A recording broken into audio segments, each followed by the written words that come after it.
আসসালামু আলাইকুম। সংবাদে আপনাদের সবাইকে স্বাগত জানাচ্ছি। আমি ফিরোজ তোহা। শুরুতেই সংবাদ শিরোনাম। পুরোদমে ইরান, ইসরায়েল এবং নিরীহ ফিলিস্তিনিদের মাঝে ভয়াবহ যুদ্ধ চলছে হামলা পাল্টা হামলা। এরই মাঝে আমাদের হাতে এসে পৌঁছেছে এই যুদ্ধের সর্বশেষ গুরুত্বপূর্ণ সবথেকে তাজা আপডেট সংবাদ আপনাদের জানিয়ে দিব। প্রথমেই জানাবো, গাজামুখী ব্রিটিশ পতাকাবাহী জাহাজ দখল করে নিল ইহুদিবাদী ইসরায়েলের সেনাবাহিনী।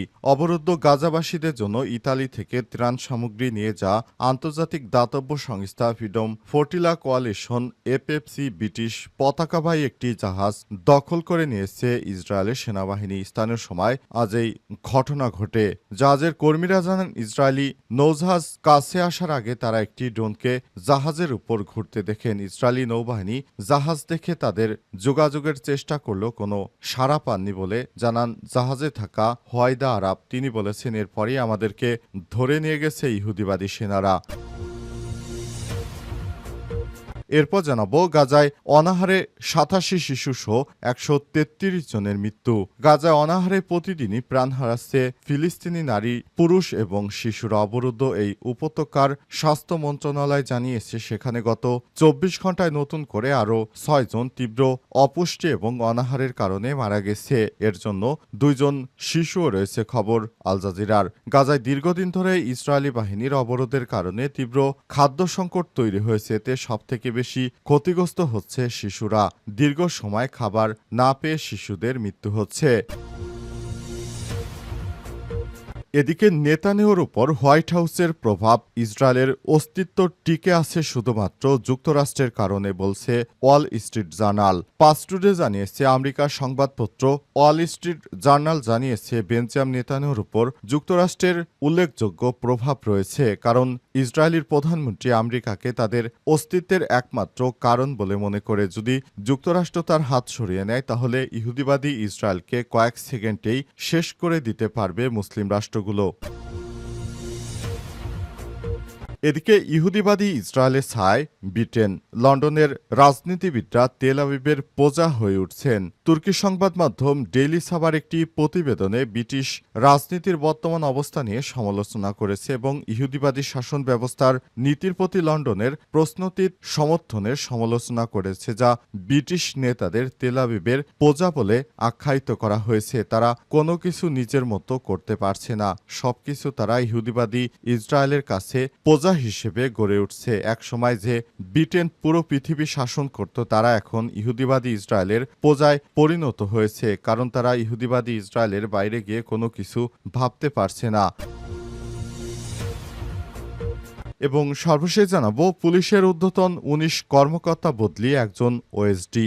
বাংলাদেশ পুলিশের ঊর্ধ্বতন ১৯ জন কর্মকর্তাকে বদলি করা হয়েছে। এছাড়াও একজনকে বিশেষ ভারপ্রাপ্ত কর্মকর্তা ওএসডি করা হয়েছে। আজ স্বরাষ্ট্র মন্ত্রণালয় জননিরাপত্তা বিভাগ থেকে পৃথক দুটি প্রজ্ঞাপন জারি করা হয়েছে। প্রিয় দর্শক, এতক্ষণ শুনছিলেন সংবাদ শিরোনাম, এবারে বিস্তারিত।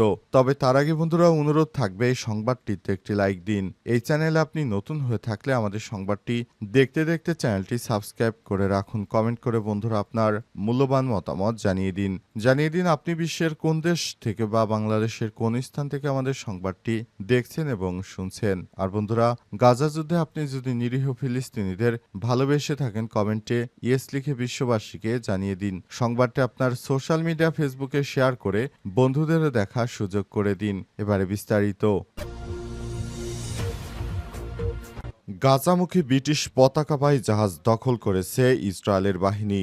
অবরুদ্ধ গাজাবাসীদের জন্য ইতালি থেকে ত্রাণ সামগ্রী নিয়ে যা আন্তর্জাতিক দাতব্য সংস্থা ফ্রিডম ফোর্টিলা কোয়ালিশনের এফএফসি ব্রিটিশ পতাকাবাহী একটি জাহাজ দখল করেছে ইসরায়েলের সেনাবাহিনী। স্থানীয় সময় রাত ১২টার দিকে এই ঘটনা ঘটেছে বলে জানানো হয়েছে। জাহাজের কর্মীরা জানায়, ইসরায়েলি নৌজাহাজের কাছে আসার আগে তারা একটি ড্রোনকে জাহাজের উপর ঘুরতে দেখেন। ইসরায়েলি নৌবাহিনী জাহাজ জাহাজ দেখে তারা যোগাযোগের চেষ্টা করলেও কোনো সাড়া পাননি বলে জাহাজে থাকা হুয়াদাইদা আরাব পরে জাহাজে থাকা ইউরোপীয় সংসদের ফরাসি সদস্য এমা ফুরো জানান, ইসরায়েলি সেনাবাহিনী তাদের জাহাজটি দখল করে নিয়ে গেছে। জাহাজটিতে 10টি দেশের মোট 21 জন নাবিক ছিলেন। তাদের মধ্যে সংসদ সদস্য, চিকিৎসক ও স্বেচ্ছাসেবক সহ 19 জন অধিকার কর্মী এবং বাকি 2 জন আল জাজিরা সাংবাদিক ছিলেন। জাহাজটিতে ইসরায়েলি হামলায় 11 জন আহত হয়েছে। এক বিবৃতিতে এফএফসি জানিয়েছে, অপহরণের সময় জাহাজটি গাজা উপকূল থেকে প্রায় 40 নটিক্যাল বা 47 কিলোমিটার দূরে আন্তর্জাতিক জলসীমায় অবস্থান করছিল। ইসরায়েলি বাহিনী জাহাজটিতে থাকা সব ক্যামেরা বন্ধ করে দিয়েছে এবং জাহাজটির আরোহীদের অপহরণ করে নিয়ে যাওয়া হয়েছে। বিবৃতিতে আরও বলা হয়েছে, হান্দালা নামের জাহাজটি গাজাবাসীদের জন্য জীবন রক্ষাকারী সামগ্রী নিয়ে গিয়েছিল। এর মধ্যে শিশু খাদ্য, ডায়াপার, খাবার, ওষুধ ছিল। ইসরায়েলি বাহিনী জাহাজটির আরোহীদের অপহরণ করে নিয়ে গেছে, জব্দ করেছে জাহাজে থাকা মালপত্র। ফিলিস্তিনিদের জলসীমার বাইরে থাকার পরেও ইহুদিবাদী ইসরায়েল এই জাহাজটির সমস্ত পণ্যগুলো তারা দখল করে নিয়ে গেছে। এসব জাহাজে ছিল সমস্ত জীবন রক্ষাকারী পণ্য, যা ফিলিস্তিনিদের জন্য খুবই গুরুত্বপূর্ণ সহায়ক হিসেবে ভূমিকা পালন করত। কিন্তু ইহুদিবাদী ইসরায়েল সেটি আর করতে দেয়নি। তারা সবকিছু তাদের দখলে নিয়ে গেছে।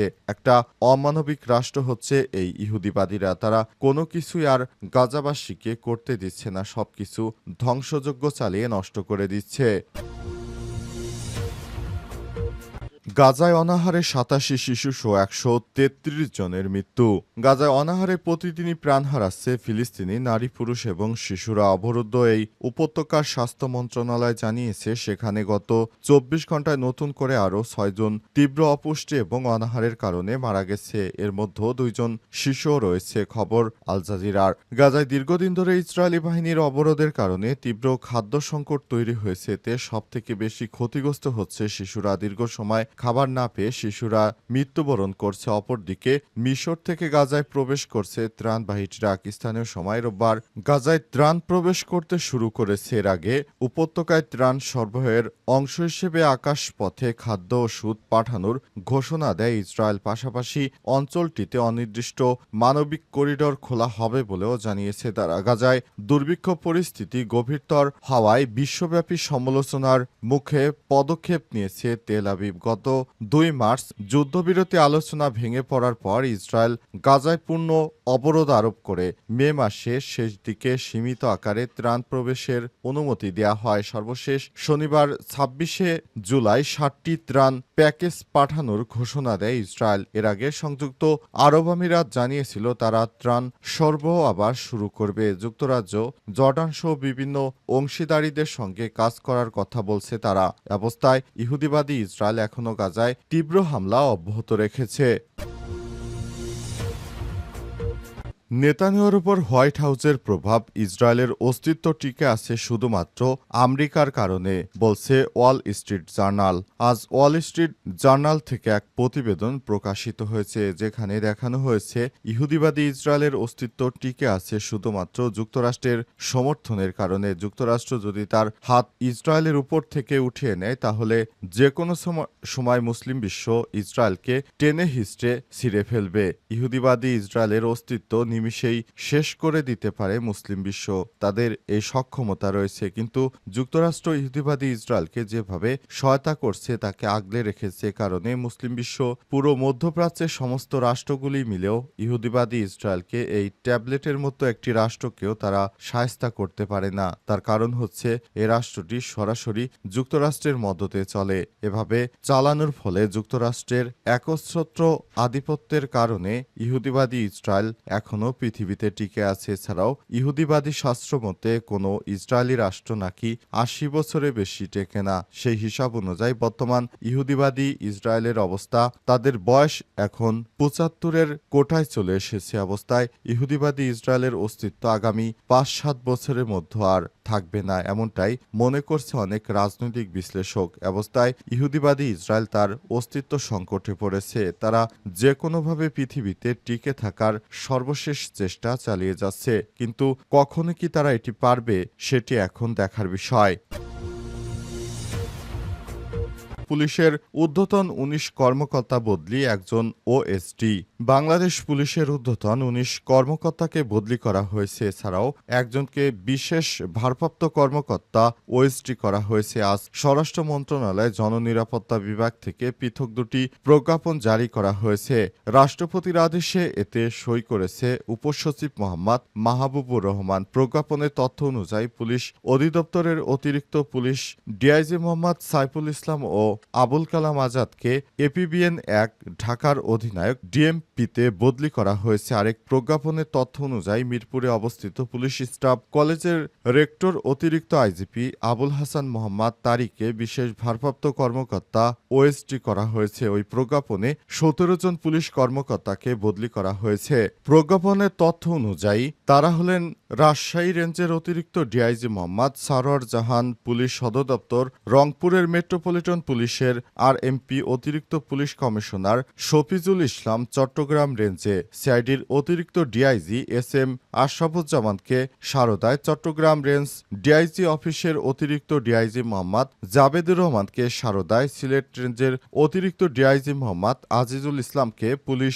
সদর দপ্তরে, রংপুর রেঞ্জের অতিরিক্ত ডিআইজি মোহাম্মদ শরীফুদ্দিনকে পুলিশ সদর দপ্তরে, হাই পুলিশের সুপার নিউমারি অতিরিক্ত ডিআইজি পদে পদোন্নতিপ্রাপ্ত মোহাম্মদ শহীদুল্লাহকে নৌপুলিশ শিল্পাঞ্চল পুলিশের পুলিশ সুপার অতিরিক্ত ডিআইজি পদে পদোন্নতিপ্রাপ্ত মোহাম্মদ সাইফুল হককে রেলওয়ে পুলিশ এবং পুলিশ সদর দপ্তরের সংযুক্ত পুলিশ সুপার মোহাম্মদ আফম আনোয়ার হোসেন খানকে ডিএমপির উপপুলিশ কমিশনার ডিসি করা হয়েছে। এই আদেশ অবিলম্বে কার্যকর করা হবে বলে প্রজ্ঞাপনে নির্দেশ দেওয়া হয়েছে। বিশেষ করে যারা শেখ হাসিনার সময় দেশ নিয়ে ষড়যন্ত্রের সঙ্গে যুক্ত ছিলেন তাদেরকেই ধরে ধরে ঊর্ধ্বতন কর্মকর্তা পদ থেকে ওএসডি করা হচ্ছে, এমনটাই জানা যাচ্ছে। অনেকেই মনে করছে তাদেরকে বিনা দোষে দায়িত্ব থেকে সরিয়ে দেওয়া হচ্ছে, কিন্তু বাস্তবতা ভিন্ন। কারণ তাদের বিরুদ্ধে গুরুতর অভিযোগ পেয়েছে অন্তর্বর্তীকালীন সরকার, তাই তাদেরকে নিয়ে যাওয়া হচ্ছে। অন্তর্বর্তীকালীন সরকারের প্রধান উপদেষ্টা প্রফেসর ডক্টর মোহাম্মদ ইউনূস যেভাবে চাইছেন সেভাবেই তিনি দেশটাকে সুন্দরভাবে সাজানোর চেষ্টা করছেন। সেটি আমাদের জন্য অত্যন্ত সৌভাগ্যের বিষয়।